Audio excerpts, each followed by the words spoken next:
just live now? Hey.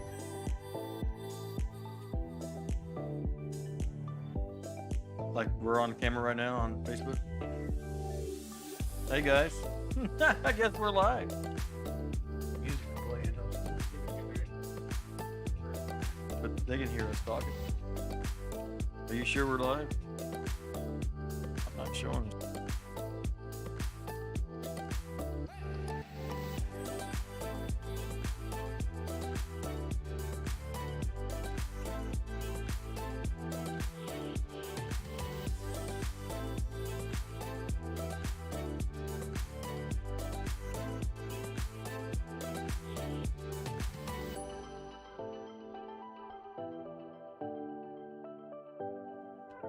I guess you can't play the intermediary thing either. Man, I know everything broke. A little different intro today because OBS did an update and they broke some stuff.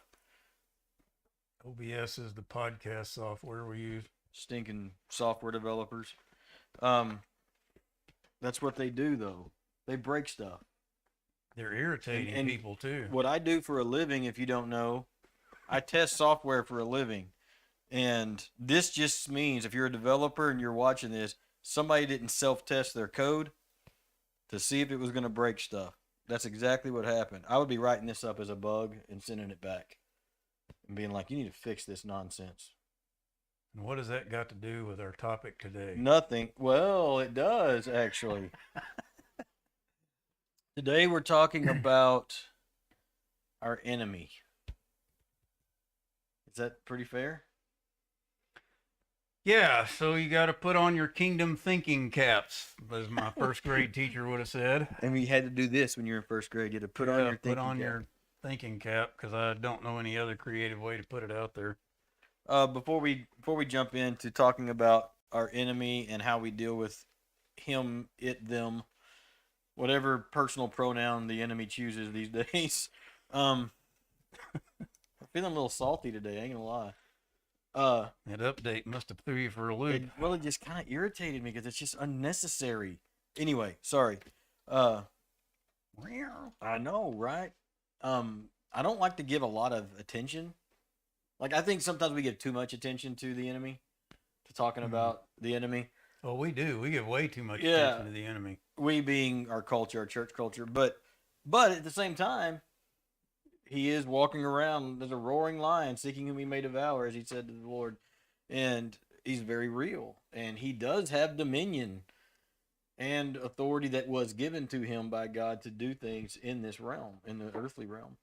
And when he took Jesus up onto, the pinnacle of and through the temptation and put him on the pinnacle of the temple, I can give you all this.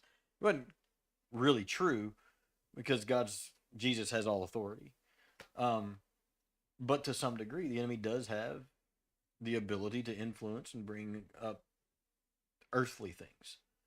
And that God's given him that authority in some ways, but yet he's always simultaneously in control and in check by God as well. It's a weird tension. What are your thoughts on that? Well, I don't know if it's a weird tension or not. He's about to openly disagree with me. No, I'm not going to openly disagree. This is about how we see this. So we talk a lot about how, what we think God is doing and how we get ourselves in a condition so that we can kind of see what God does and what he thinks. And depending on where you are in I even hate to use the term spiritual journey, but... Well, that's what it is. Well... Your sanctification.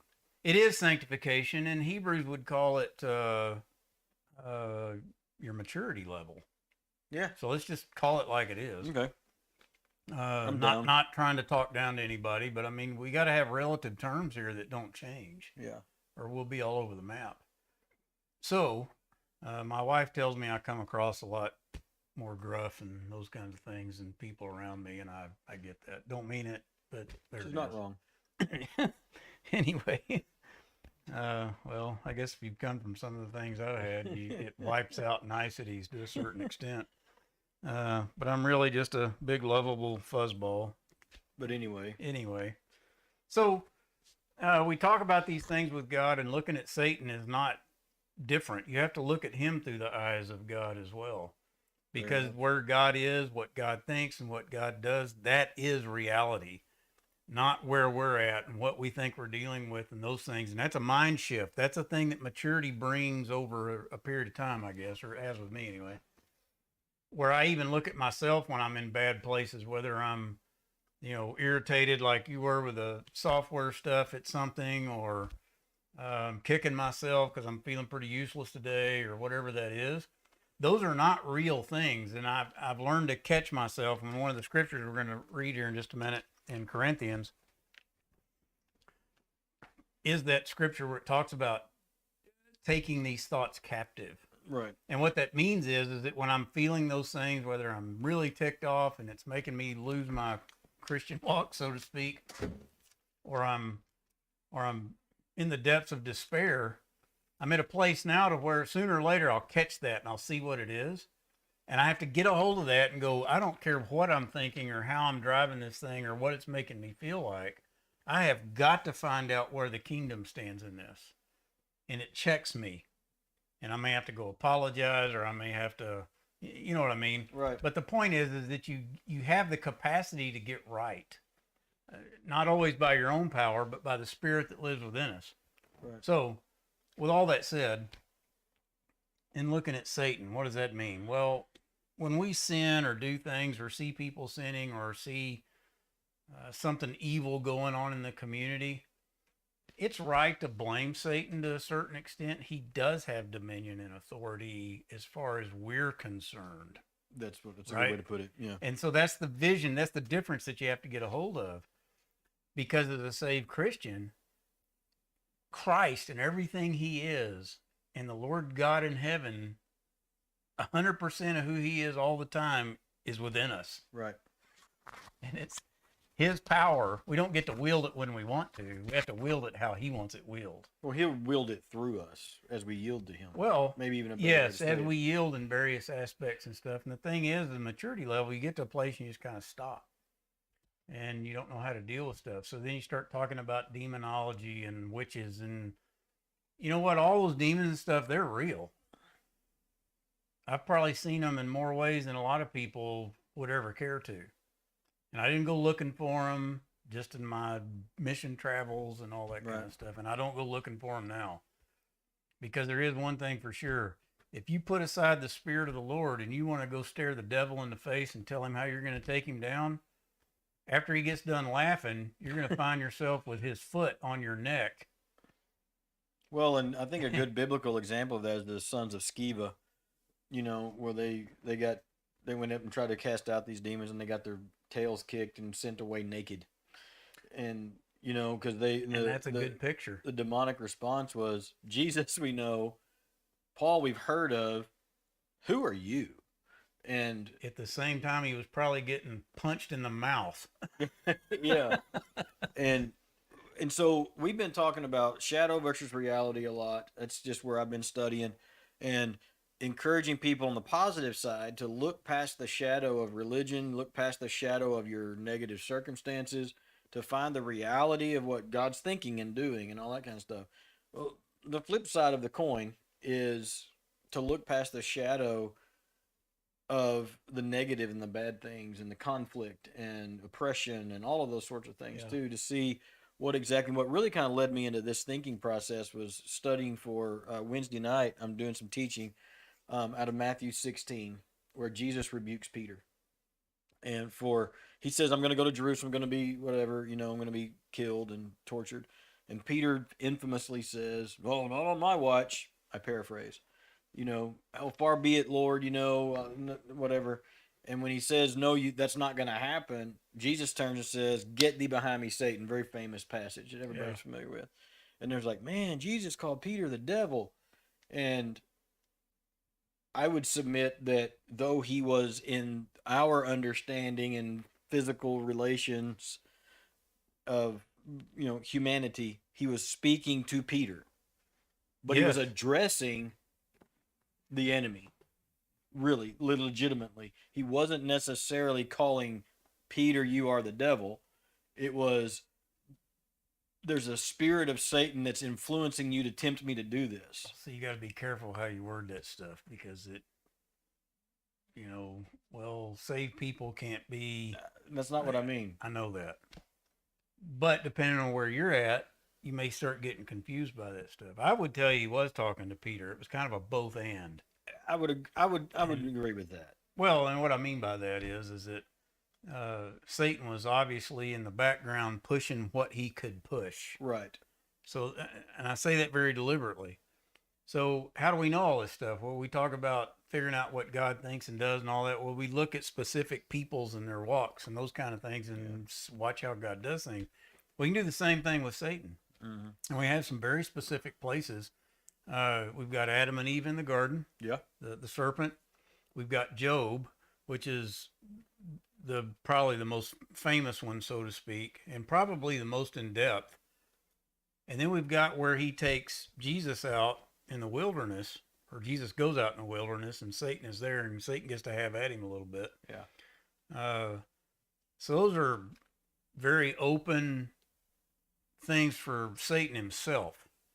And then through Acts, you get to see places where demonic things are happening, not necessarily Satan himself, right, but certainly his influence and his things. So when you go and read those stories and look at that, those are things to ponder on to figure out what it looks like when this Satan, who's been given power over this dominion, and that's the thing you got to get a hold of. It's not power over God or reality. Right. It's only power over where we live and how we do it. And he gets to actually see God. And like I think it was last week or the week before, from watching Satan do these things and read these things, that's kind of how I came up with this thing that Satan is jealous because he wants to be God. But I think it's even deeper than that. He's lied to himself so much that he thinks he can be God. Yeah. And he's angry because it's not working out. He doesn't get the chance. Yeah. And so well, and the fact that it's a both and it's like, and we're talking about the shadows and the reality. It's not an either or scenario. It's not a zero sum game. Yeah. You know, when God handed down the temple instructions to Moses, he really was serious about do this correctly. This is important stuff. It is real to you. It's how you interface with me. And then he expands on that in Hebrews and said, yeah, it is important, but it's just a shadow of what's really going on. And so in that moment in Matthew 16, I see Jesus speaking into both the shadow and the reality at the same time, in the sense that the corporeal, the physical, and the spiritual at the same time. Because there was Peter the man, who was an autonomous individual that's created by God, who in that moment was allowed Satan to push certain of his buttons. Well, he might not even realize that's what I'm saying. See, being two-dimensional people, we always think it is a zero-sum game. Yeah. And it's not. And so this is a good teaching moment. And I think when Jesus said that, part of it was, it was to the point, and he was speaking to the evil that drove that. Yes. At the same time, the reason I say I think he kind of rebuked Peter in that, whether Peter was at the maturity level, so to speak, where he could have seen that and taken that thought captive before it came out of his mouth. Yeah. Jesus is the beginning and the end, the Alpha and the Omega. So I think when he spoke that, he was looking ahead almost to know that Peter would learn that. Yeah, he was almost planting a seed, as it were. Yes, yeah. That's the way the development happens. And I'm explaining it the way so that wherever you are, don't go beating yourself up all the time about stuff. Well, and I think it was probably really jarring to Peter. Well, and in our culture, we would say, well, but you shouldn't do that to people. Right. Well, you either start learning why the kingdom does what it does, or and we know you can be irritated all the time. We know that Jesus wasn't telling Peter, you're Satan, you're the worst thing that's ever happened to humanity, which is the way a human would take that. You know, it's like, oh my goodness, you called me the devil. And I'm sure the rest of them were like, what? Because if you read on into 17, 6 days later, Peter got to go up on the Mount of Transfiguration. Yeah. You know, and so he was taken in still as a member of the inner circle, Peter, James, and John. He was taken up onto this place to see something that not everybody got to see. the Jesus taking on his glorified form, seeing Elisha and Moses there, and that's a whole different kind of discussion. But it was my point in even bringing that up is even in the rebuke, Jesus wasn't saying you're done here. Right. Oh no, no, no, no. This is a and then I don't want to get too far off of what our topic is today, because I think that part of the reason that Jesus was able to do that, yes, he's God, but he's also Jesus, the man. And the reason Peter was able to weather through that, and even in that transfiguration moment, he still had this, oh, let's build a tabernacle. Let's build a religious order to this and make, Yes. and put it Yeah. in. And then God himself shut that down by showing up in this bright cloud of light, and all of a sudden they all go down as dead men. But it was the ability of Jesus to operate and speak into the reality of both existences. Yeah. And to really understand, because his battle in that moment wasn't with just Peter the man, it was with the evil that was influencing the man. And that takes us to Ephesians 6. I think you want to start there in 2 Corinthians. Well, read the Ephesians. Ephesians 6, everybody's going to know it if you've been around church very long. Verse 12, for our struggle is not against flesh and blood, but against the rulers, against the authorities, against the cosmic powers of this darkness, against evil spiritual forces in the heavens.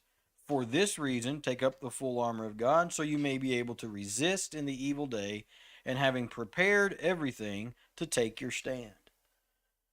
And in that moment, to me, that we're talking about Matthew 16, Peter needed to take a stand against the evil powers that were influencing his emotions. And he wasn't. He was giving himself to them, probably not even consciously. He was just being Peter. Yeah. It's just the way he was wired. Not on my, and his intention was good. I'm gonna protect you. I've got your back. And yet that good intention was being driven by evil. So there's kind of a not a counter, but a kind of an equal movement here with that, in terms of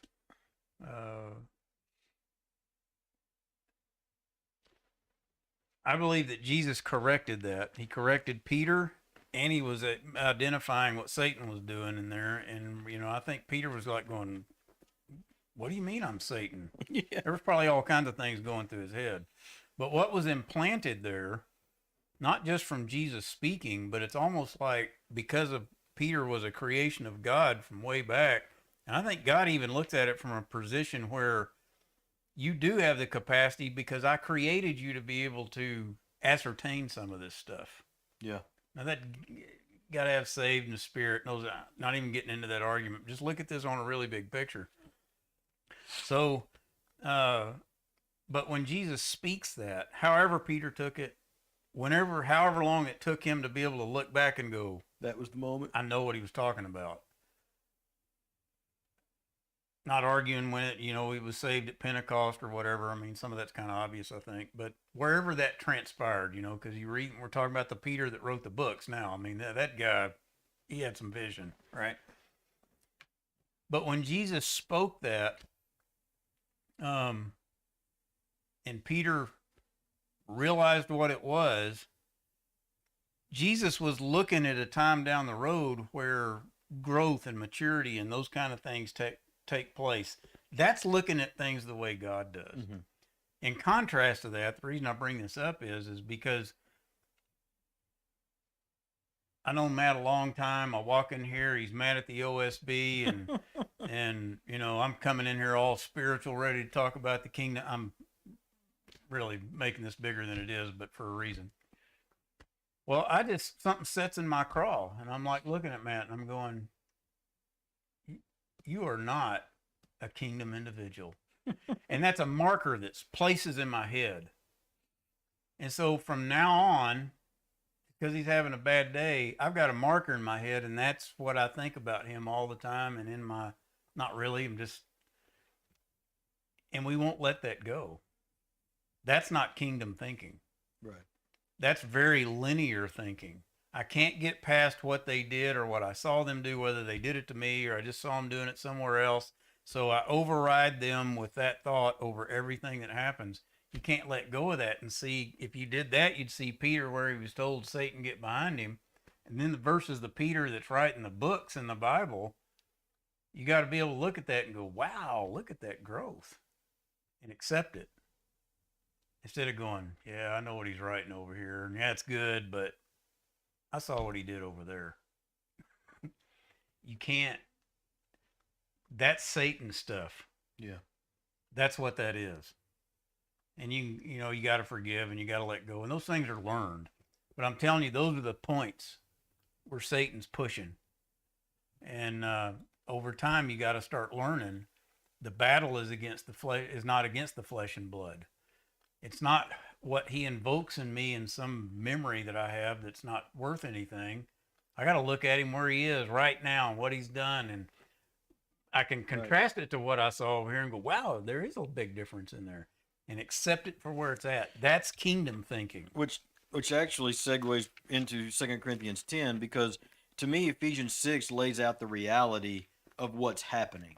Is you're not in, and we always think of it as like, I'm not fighting against Tim's flesh and blood. I'm fighting against the principalities that are controlling him. That's true. But it also applies to me. Yes. And that's why he says to mortify the flesh. You know, there's waging war against my own flesh. That really, that battle is also against the principalities or whatever. That's really where the battle lies, which takes us to 2 Corinthians 10. And,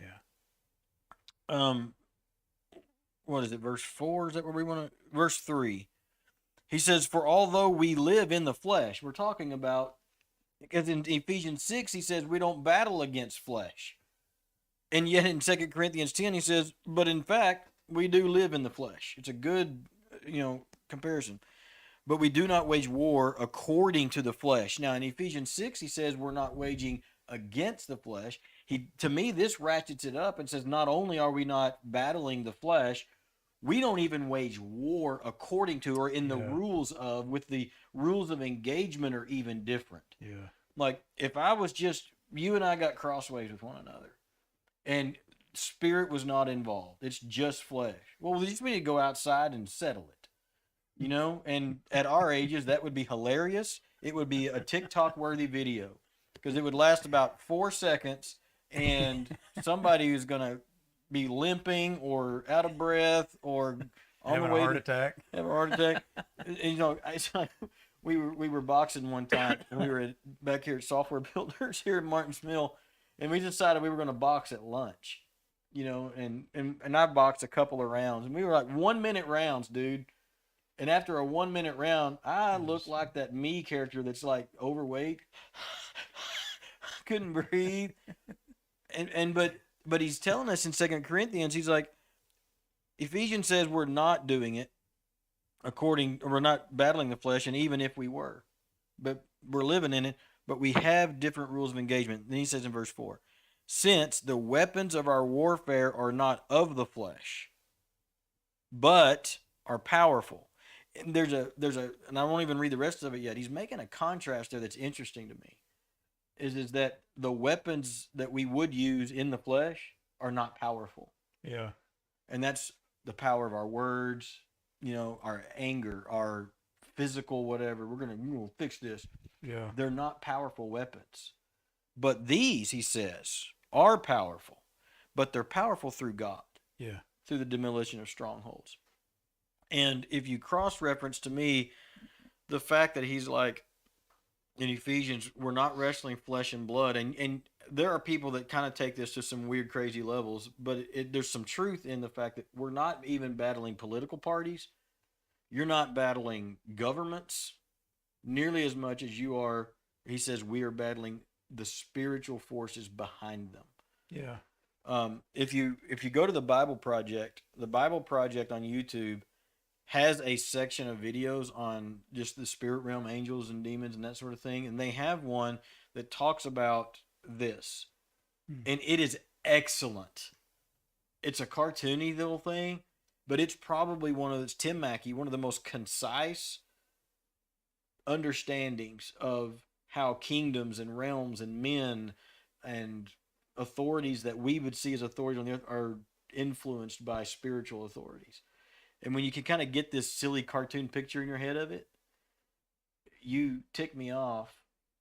And when you do what Jesus did, which was see through Tim Gandy, it's like, yes, you're doing the action, you're saying the words, but there's something, and I don't mean it like spooky Halloween beyond, but there is an enemy that's influencing that. And he said, that's where your battle is. And then your rules of engagement on that level are different. I can smack you in the mouth. That's not going to impact the spirit realm. Yeah. And it's not going to pull down the stronghold. And so that's why we pray. I was talking with a guy at work this morning. He was like, if everything falls apart, pray. If everything goes great, pray. Because that's our battle.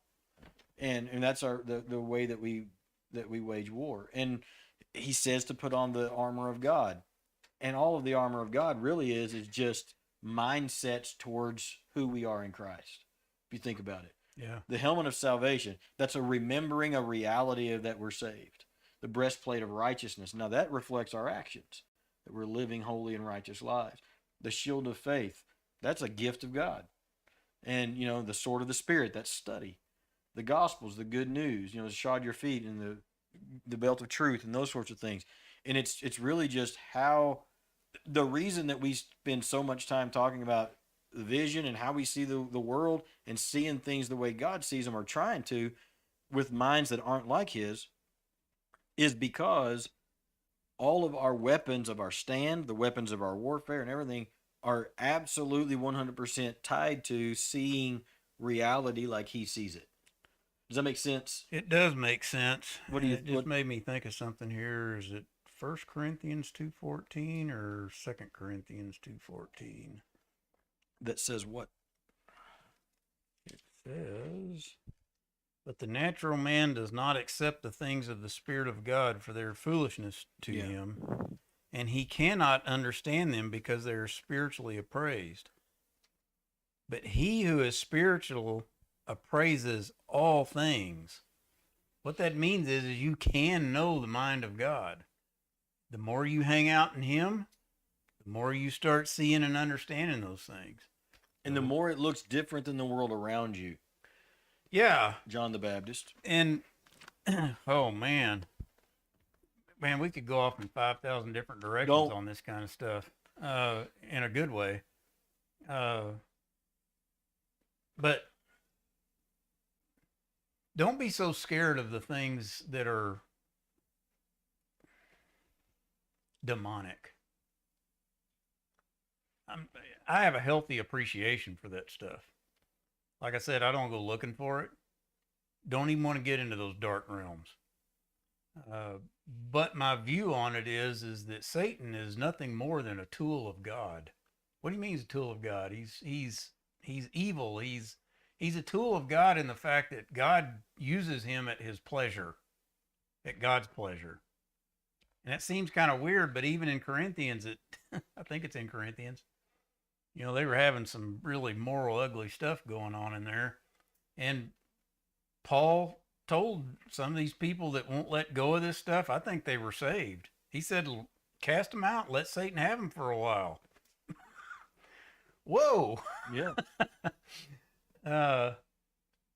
That means that's not a flippant statement. That's a statement from a guy who understands the spiritual things that are going on. Well, and he knew that doing that, let's just say, turn somebody over to a reprobate mind, I think the King James says, or cast them out of the church so that they can be sifted or whatever.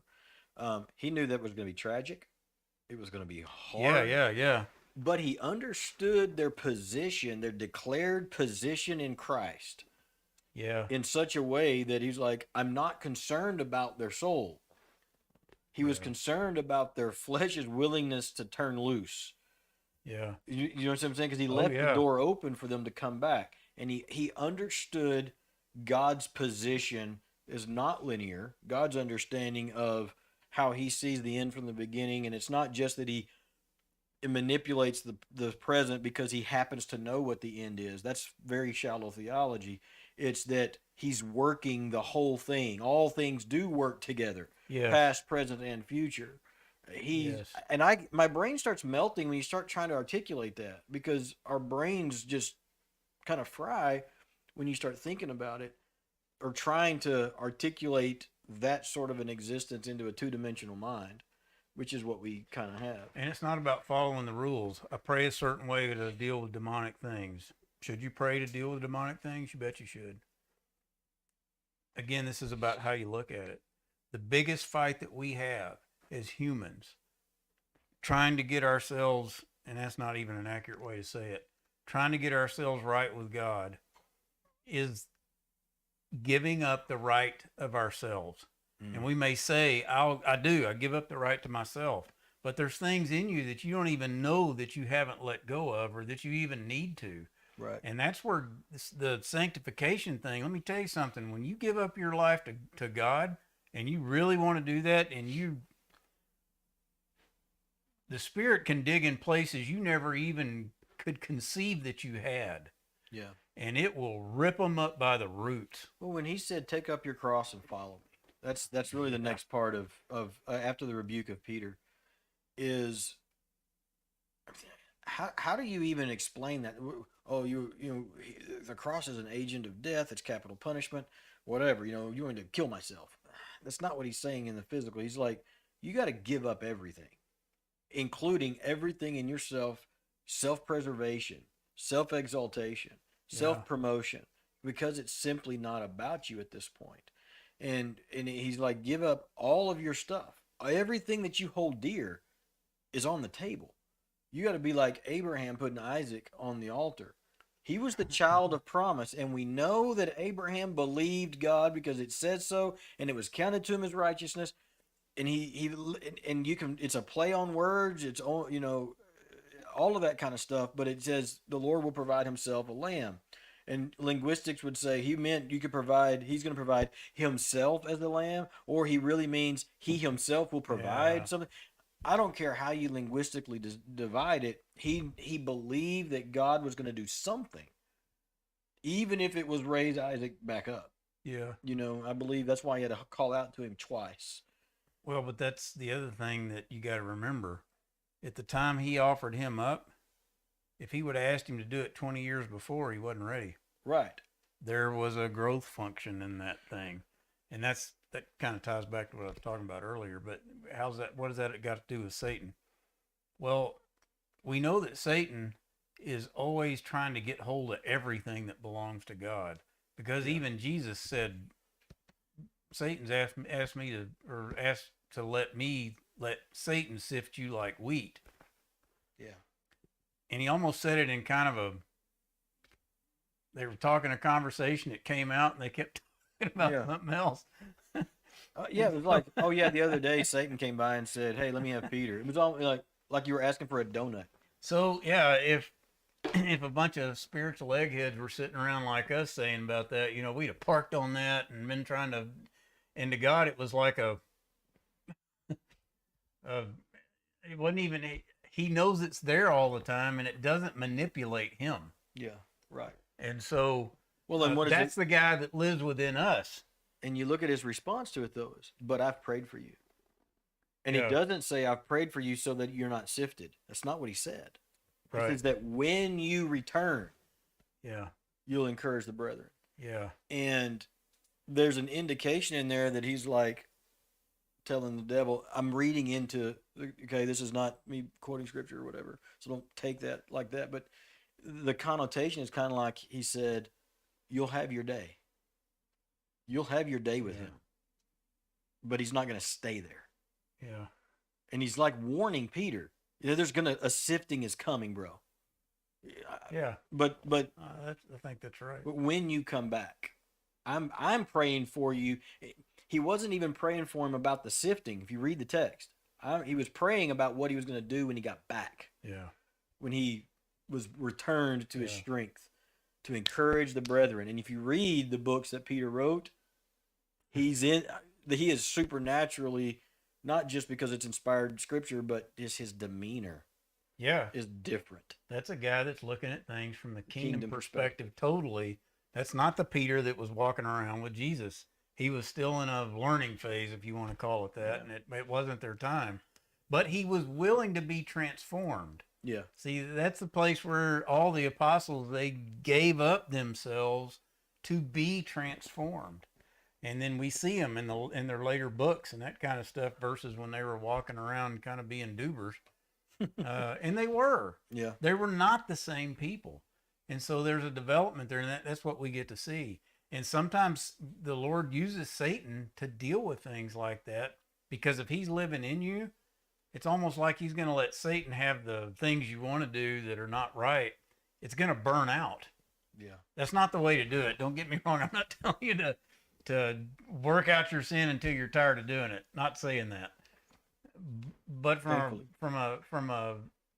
a spiritual perspective, that's almost what's there. It seems like that. Well, and part of it, the reason I even wanted to bring it up is there's so much conflict in our world. There's conflict in our churches. There's conflict in our families, in relationships, and it's so easy for me. And I'm right here. It's easy for me to get focused on the person, on the flesh, but also there's conflict in myself. Yeah. Relentless conflict in myself. And the admonition is the same. My battle is not even at that level. I'm battling with my flesh, the sin and sin and the devil. It's in the mix. But the victory comes when you wage battle at that realm of, I know where this thought's coming. That's why he says to take those thoughts captive. Yes. Because there is a reality to the enemy, self-defeating thoughts, stinking thinking, some people would call it, the self-defeating thoughts, the fueling of anger and division amongst brothers and sisters, the fueling of anger and division. Now, but that doesn't say there's not a time to stand, because he says in Ephesians 6 to stand. Well, and that's a conversation all in itself, too. Yeah, he calls us to stand. He doesn't call us to draw our sword and initiate battle. Yes. That's a whole nother conversation. And that's why he says, our relative here. And I think in 2 Corinthians, he says, in other words, the battle's coming to us. Yeah. It's coming. You don't have to go seek it. If you're following the Lord, the enemy doesn't want that. The battle will come to you. So what do? Well, your weapons are not of the flesh. You go to your knees. You remember your authority of who you are. You can take those thoughts captive because he said you can. And I think a picture to look at that is like Lot when he was in Sodom and Gomorrah. Outside of what I read in Hebrews about Lot, if I didn't have that, I would just look at Lot as a selfish or self-absorbed or whatever. But it says that his righteous soul was tormented there. Yeah. Don't know why he stayed there. Don't know all of that. I can speculate till the cows come home. But he contended with the Lord in that environment. And my point in saying that is we all think that if we do everything right and do what the Lord's telling us, the world is going to shape up and be right. Yeah, no. It's not going to happen that way. Now we're fighting against eschatology kind of stuff. A fancy word for end times. There is a future that's coming, and it's very specific of what it is. So all he's worried about is us being right with him in any given moment in time, regardless of what's going on out there. Right. And we think, well, we don't want to do that. That's stupid. I want to make all this better, even in a good way, for everybody else. That's not how it's being made. Mm-mm. And you got to learn to be okay with the fact of when it's getting weird, you don't know what to do, or you do know what to do, but it ain't working out. Things are going, you go back and you pull your face in front of his face, and all of a sudden things will normal out. Well, even if they don't normal out, your focus gets different. Well, relatively speaking, that's what happened on the Mount of Transfiguration to me. Is when they saw Moses and Elisha and Jesus was transformed in front of them, and he took on his garments became white. It wasn't even just like, oh look, his face is glowing. It was his clothes changed color, and became something. The break between the spiritual and the physical dissolved, and became the reality and the shadow became one thing at that moment in space.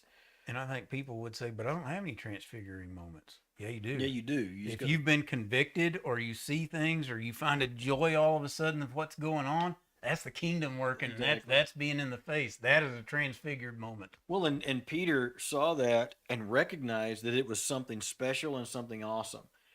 But then he had a very human response to it. Now let's build a religious structure around it. Like physically, let's build a tabernacle to it, a sukkot.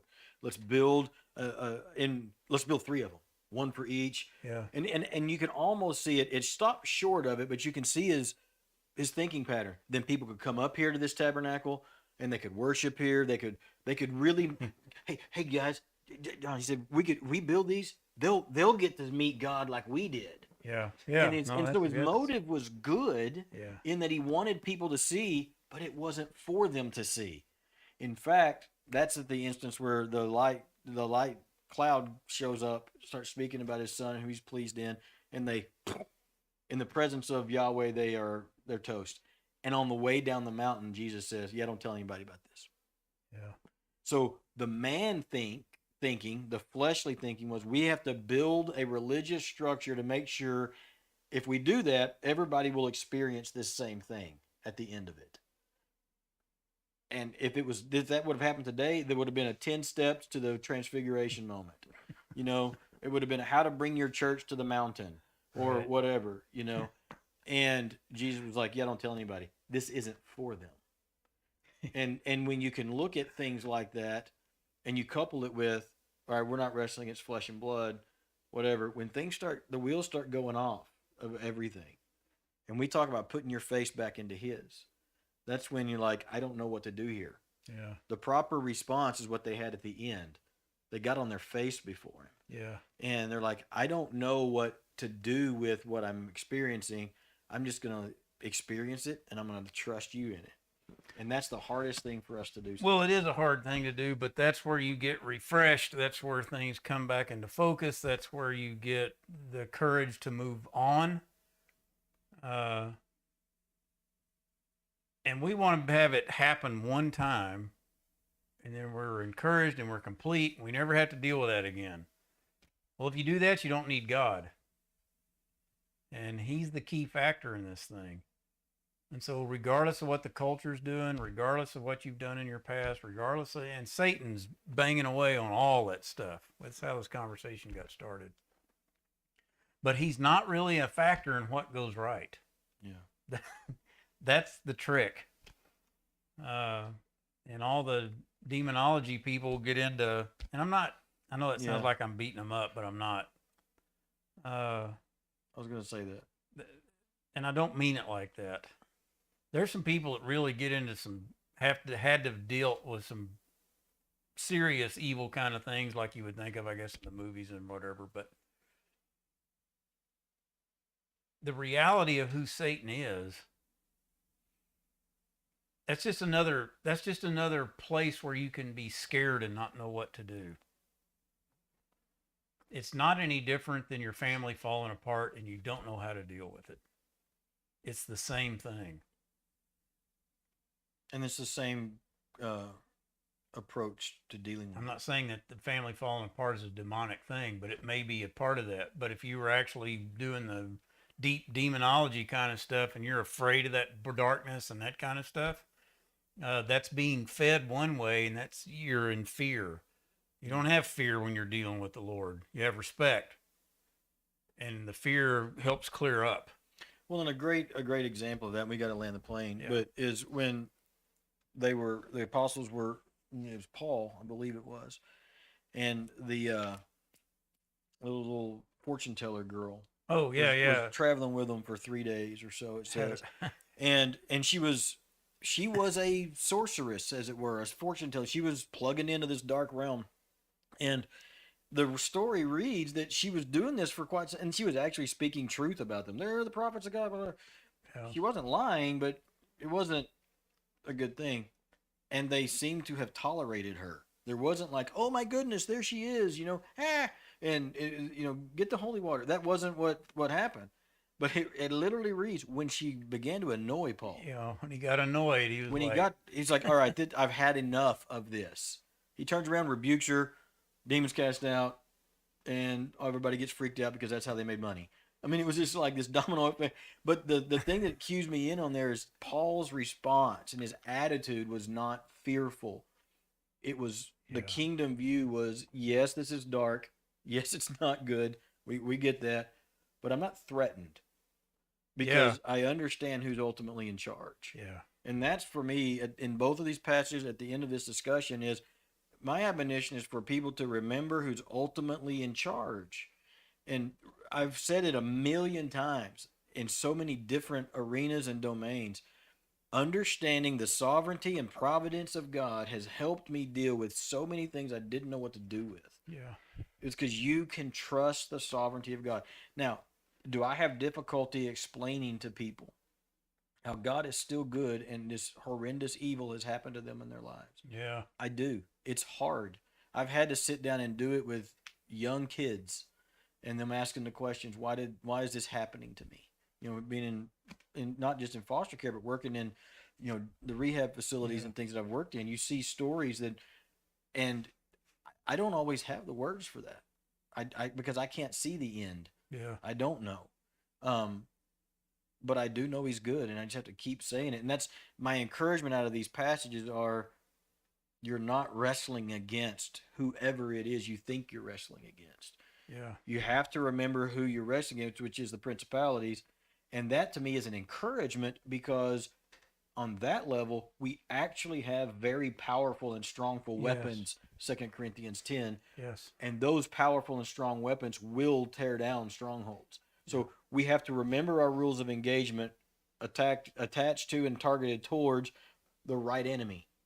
And it says that's when the power really comes. And you say, well, what does that look like? It looks like you getting on your face in prayer before God and begging him for help a lot of the time. Seems like all the conditions come back to that in one form or They another. they do. The answer really is Jesus. It really is. It's just prayer. You got anything else before we go? No, that's it. Guys, we appreciate you joining us. Didn't see a lot of chatter today. We've fallen out of favor with our audience. Not really. It's just Friday. And I hope you, even if you're watching this later, make comments. We still see those. It still helps us out a little bit. But we're glad you're with us. Y'all have a good day. Bye.